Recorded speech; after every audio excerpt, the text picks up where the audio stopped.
very concerned with the current field right now. How many panic calls? I can tell you, I get a lot of panic calls this week. Panic call, Joe, what do we do? What are we going to, we're in desperate straits. What's going to happen? Are we going to win? I know everybody's freaking out about this, but you saw the MAGA rally that's preparing around here. The only thing between the United States and the abyss is the Democratic Party. If we nominate Jeremy Corbyn, it's going to be the end of days.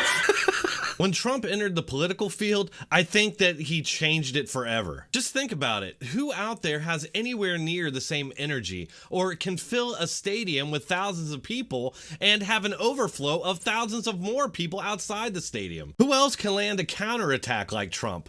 Who else out there fights back against the corrupt partisan media like Trump does? All the other candidates look like walking corpses compared to him. The truth is, they're all weak and atrophied due to having no scrutiny from the media. It's not just you and I that can see this reality. The media is starting to see it, and they're cracking under the pressure. Trump is going to be tough to beat.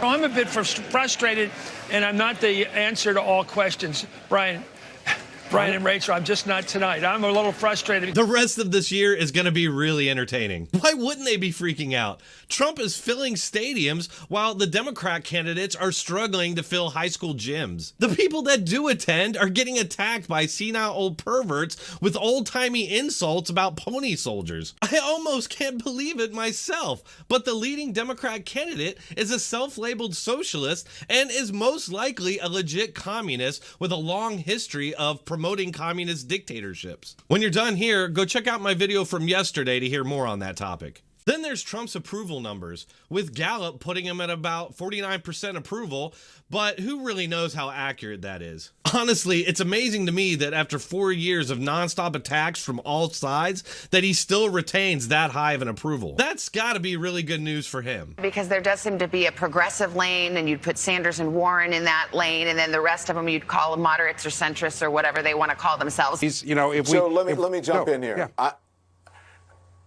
Let me jump in here. I understand that, and I have been saying that, I don't know, for years now, since we've had this whole, actually since 2018, since we've had this whole thing about, the Democrats are moving to the left, right, and it's socialist. And so I've been giving people the facts about the Democratic Party, that it's actually a centrist party, right? Wrong. The party of centrists, you say, Don Lemon. I cannot tell if these people are really this deluded or if they're just reading from a script. First, none of the Democrat candidates is a centrist or moderate. They're all varying levels of socialists. They're just deceptive while Sanders is being open about it. They all want to demonize and tax the rich. They all want equal outcomes instead of equal opportunity.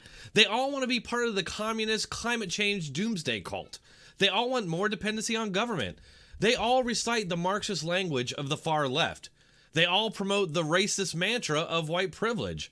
They all want government-run healthcare. Just go look at all the issues for the remaining Democrat candidates. They're not far off from Sanders. Even Sanders hedges when he calls himself a democratic socialist, which is really just the way of making it more palatable. We have a voter out here.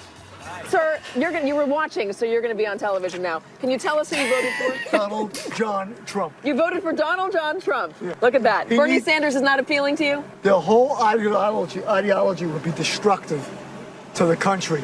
I don't think that went how she hoped. Most modern Democrats are socialists, and many seem to be going full communist if the universities are any measure. You can't get more mainstream than Barack Obama's movie producer winning an Oscar and then giving a shout out to the Communist Manifesto. There are very few moderates left in the Democrat Party, and just look at who's trying to sell this deception. It's all far left activists who are pretending to be journalists. I mean, these people are among the most untrustworthy people on TV. And to that point, notice how this NBC journalist inexplicably labels anybody except Warren and Sanders a moderate or a centrist. Then says, quote, or whatever they want to label themselves. Whoops, she gave away the game and then tried to correct herself.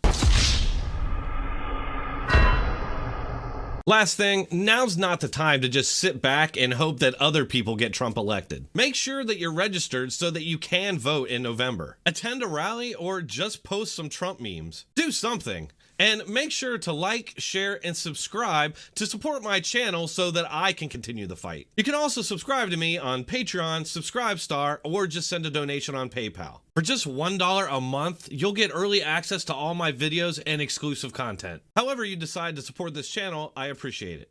Thanks for watching. Keep coming back.